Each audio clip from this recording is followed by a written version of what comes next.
Springboks versus England at Twickenham this weekend. Another one of those games that would be played in rugby heaven. This is a fixture that everyone loves to watch. Springboks having England's number over the past couple of years.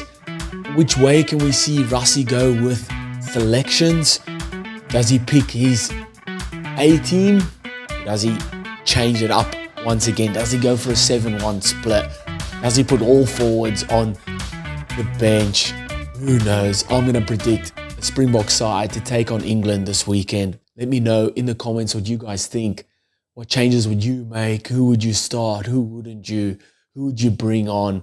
Let me know in the comments. Hit that subscribe while you're there. Let's get into it. So, biggest question, and this is why I love predicting the Springbok team, is which way is Rassie going to go? There's all the guys that are in the squad, if selected, there's no real question marks around it because they're all quality players at the moment, all in great form as well. So it's like it doesn't really matter who gets picked. And I'm trying to say that with the most respect to the opposition and to anyone else playing against the Springboks, but really the squad, the depth in the squad is just insane at the moment. So here's my predicted squad. Like I said, let me know in the comments what changes would you make. Here it is. So Oxenchair, Bongion Benambi, Vincent Koch up front. Then second row, Eben Etzebeth, RG Snyman. Back row, Siya Kolisi, captain. Peter Steph de Toy, Jasper Visser, Grant Williams, Manie LIBBOK, Damien de Allender, Jesse Creel. And then back three of Kurtley Oranse, Cheslin Colby, and Apelele Fassi. Bomb squad, Malcolm Marx, Gerard Steenekamp, Thomas de Toy, Franco Mostert, Kwagga Smith, Kobus Reinach, Andre Pollard, and Willie Leroux. Very, very strong side. I've gone with that with a 5-3 split. Just in case of emergency in the back line. I've gone with that. I don't think... I'll get to that. Let's get into some of the reasons why. So my front row, Oxenchair, Vincent Koch, Bongion Benambi. Strong. I could see Thomas de Toy maybe come in for Vincent Koch. But I do think Oxenchair and Bongion Benambi get the start here. It really doesn't matter who gets the front row picks.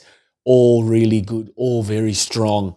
And we'll have a battle against England's front row because England also, like South Africa in a sense, love their set piece, love their scrumming, love their line out. So this will be a good battle, but it'll be more around what these guys do with ball in hand as well. So carries, how many rucks they're hitting, tackles they're making.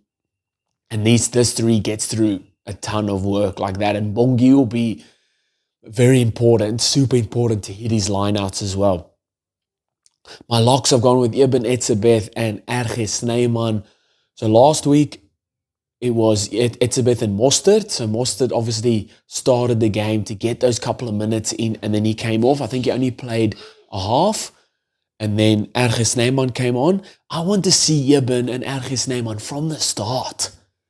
I want to see that both in really good form. RG Snyman's been fantastic for Leinster in the URC. I want to see him start. But I get why they start Mostert, because he's come back from injury. If you start him, he's guaranteed to only play however minutes you want unless he gets injured off the bat. If he's on the bench and you only really want him to play a half, if RG Snyman gets injured early on, then Franco Mostert has to play pretty much the whole game. So I get why they start him, but I really want to see Etzebeth and RG Snyman together from the start. Eben, I don't have to give reasons why you pick him and why he starts. He's your man there.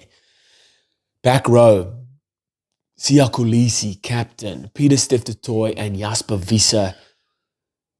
Look, Siya Kolisi and Peter Steph de Toy, they pick themselves. Peter Steph de Toy is just, man, it's almost, again, it doesn't matter where you play him, you're picking him, you're picking him. If you want your best team out there, he's in there. Siya Kolisi, obviously captain, the leadership he brings, the motivation he brings to the team, how much passion he plays with. He also, besides that, he goes hard. Ball carries, very strong, especially in those outs, like around that 13 channel off the line out. Very, very strong and getting through a ton of work as well. At 8, this is where we could... I've gone with Jasper because in the past and in his last few games, that's kind of where he's been picked as the starting number 8. But I would love to see Cameron Hanekom in there. Whether they just throw him in to start him or bring him off the bench, that would be great. I know I haven't selected him here, but man, that would be... And Rassie loves to throw a little spanner in the works. Start Cameron Hanekom against England at Twickenham. Holy, that would be great. I would love that. Then my 9 and 10, Grant Williams and Manie LIBBOK. I think Grant Williams gets this jump. Did really well when he came on versus Scotland last week. Jaden Hendricks, I thought, really struggled behind the ruck. A couple of knock-ons, a couple of fumbled balls.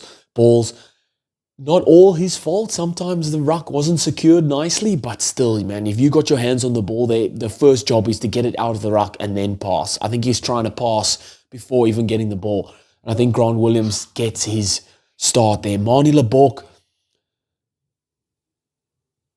look, attacking the ball, lovely. Great with ball in 2 hands. Great with kicking out of hand. I think he gets a start, and I think he will get the kicking duties here as well at goal. To be honest, I don't think it'll come down to a kick this game. I think Bokke are going for tries, and the way they're playing, their attacking intent, they don't want to kick penalties, they want to score tries. And with Manie LIBBOK at 10, he gives you that front foot ball. He loves to attack the gain line, and the kicking at goal is kind of secondary here. Even though it is super important, really need to be nailing your kicks. I do think they back him here for that. And I hope he does. I really hope he does well. Centres, Damien Dallender, Jesse Creel. You know what you're getting from these guys. They had a rest. They've had a couple of weeks off. And now it's thrown in. Let's go. Even though Andre Esterhuizen played one of his best games ever last week for the Springboks, I feel like. But Damien Dallender, Jesse Creel, man, that combination, deadly. Damien Dallender getting over that vantage line, always taking 2 or 3 plays with him. And then Jesse Creel, how he's grown and evolved in that outside centre role, especially on defence. Just orchestrating South Africa's defence, knowing when to shoot up, knowing when to hand back. When he does shoot up, he makes those one-on-one tackles and really, really good. And then in the open play as well, he's attacking skill set that he's brought, his distribution, he's drawing the players and setting those wingers free. That's what you want from your outside centre. And then my back 3 of Kurtley Arendse, Cheslin Colby, and Apelele Fassi. Strong, man. Strong. Apelele Fassi he's been going just next level. For the Sharks firstly, and then now for the Springboks as well. So good at the high contestable kicks, and they're going to be targeted this weekend because England love to kick those contestable kicks off 9, off 10, and especially with Colby and Kurtley Arendse not being the tallest players. Then you look on the other side, Tommy Freeman, big boy, and then maybe Ollie Slytome, also a big boy. Maybe they could bring Freddie Stewart in, who knows.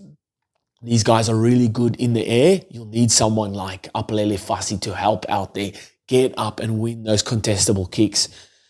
And then how Springboks are playing to create space for these finishers, Kurtley Arendse and Cheslin Colby. You create space to be these guys, let these guys have one-on-one with defenders, and you're backing them all day. So these guys get the jump there. And then my bench, I've gone with a 5-3 split just in case. I think they keep Willie Leroux in the squad because they're building him up. This will be his 99th game, and then he'll start, I feel like, next weekend versus Wales for his 100th game at the Principality. Like, besides playing back at home for the Springboks, playing in Wales at the Principality at a sold-out game, that's probably up there for your 100th game. That'll be an experience. So I think they get him in there. And then I've brought Andre Pollard in just in case shit hits the fan again for kicking a goal. They can bring him on. Kobus Reinach then covers 9, covers wing as well. And then the forwards, they just do their thing. Kwagga Smith, Franco Mostert, those guys cover. Could even have Ulrich Lowe or Cameron Honeycomb in there. And then the front row, Malcolm Marx, Gerard Steenekamp, and Thomas de Toy cover the front row. Let me know in the comments, what changes would you make? Do you think this is the team he's going to go with? I want to hear from you. Hit the subscribe if you haven't already, and I'll see you next time. Bye.